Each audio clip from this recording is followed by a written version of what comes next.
जहां एक और संसद का विशेष सत्र बुलाया गया है, वहीं एक देश एक चुनाव यानी वन नेशन वन इलेक्शन का मुद्दा भी जोरों पर है। तमाम नेताओं के बयान सामने आ रहे हैं, तो वहीं विपक्ष लगातार इस पूरे मामले पर बीजेपी को घेरे में ले रहा है। साथ ही वन नेशन वन इलेक्शन के केंद्र के इस फैसले पर हाल ही में बिहार के मुख्यमंत्री नीतीश कुमार और उप मुख्यमंत्री तेजस्वी यादव ने तीखे बयानों की बौछार की और बीजेपी पर जमकर निशाना साधा। तेजस्वी यादव ने बीजेपी पर ये कहकर हमला बोला कि बीजेपी पूरे देश पर कब्जा करना चाहती है, जनता एक मजबूत विकल्प चाहती है और गठबंधन इसे तैयार कर रहा है। एक समन्वय समिति यानी गठबंधन की समिति बनाई गई है। एक राष्ट्र एक चुनाव से पहले उन्हें एक राष्ट्र एक आय नीति बनानी चाहिए। पहले जनता के साथ आर्थिक न्याय करो, बाद में वही कहेंगे एक राष्ट्र एक नेता, एक राष्ट्र एक पार्टी। वे किस रास्ते पर जा रहे हैं? वन नेशन वन इलेक्शन से पहले वन नेशन वन इनकम तो कीजिए। पहले आर्थिक न्याय तो लोगों के साथ कीजिए। ये बेकार की बातों में कहाँ लगे पड़े हैं, फंसा रहे हैं, कुछ होने वाला है नहीं।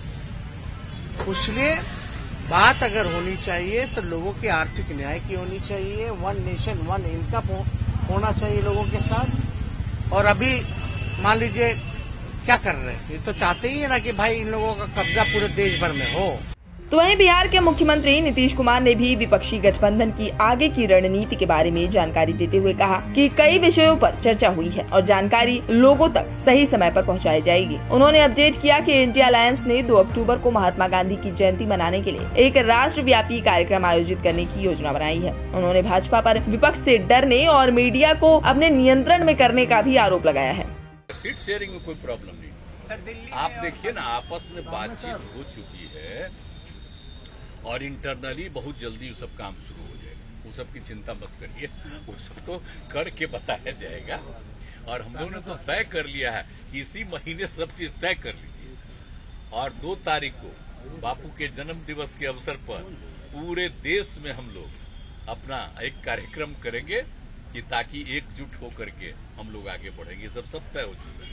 तो वहीं इसी बीच वन नेशन वन इलेक्शन के समर्थन में महाराष्ट्र के उप मुख्यमंत्री देवेंद्र फडणवीस नजर आए। उन्होंने कहा कि ये बहुत ही सही प्रस्ताव है। देश में लगातार चुनाव होते रहते हैं, जिसके चलते देश का आधा श्रम चुनाव में लगता है। ऐसे में इसके कारण वन नेशन वन इलेक्शन सबसे बढ़िया होगा।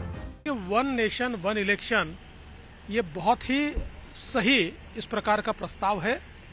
देश में लगातार चुनाव चलते रहते, आधा श्रम ये चुनाव में चला जाता है। कहीं ना कहीं आचार संहिता चुनाव की लगती है, तो उसके कारण भी काम डिरेल हो जाते, इतने रिसोर्सेस उसके पीछे खर्चा होते। लगातार चुनाव के कारण रिफॉर्म का जो प्रोसेस होता है उसमें भी एक प्रेशर आता है और अलग अलग दल फिर अपने राज्यों में उन रिफॉर्म्स को रोक देते हैं ताकि इलेक्शन में उनको फायदा मिल सके। तो वन नेशन वन इलेक्शन के कारण 5 साल की खुली स्लेट रहेगी, पैसा भी बर्बाद नहीं होगा और रिफॉर्म्स की प्रोसेस भी अच्छे तरीके से चलेगी। गौरतलब है कि लोकसभा चुनाव के लिए रणनीति बनाने के लिए 1 सितंबर को इंडिया गठबंधन के राजनीतिक दल मुंबई में थे। मुंबई में नवगठित विपक्षी गठबंधन की तीसरी बैठक में कुल 28 पार्टियों ने हिस्सा लिया था, जहां आगामी लोकसभा चुनाव में भाजपा को हराने समेत तमाम मुद्दों पर रणनीति तैयार की गई है। फिलहाल के लिए इस खबर में बस इतना ही। ब्यूरो रिपोर्ट, इंडिया पब्लिक खबर। इस पूरी खबर पर आपका क्या कहना है, हमें कमेंट करके जरूर बताएं और देश दुनिया की तमाम खबरों से लगातार रहने के लिए अपडेट सब्सक्राइब करें हमारा चैनल इंडिया पब्लिक खबर और बेल आइकन को दबाना बिल्कुल न भूलें।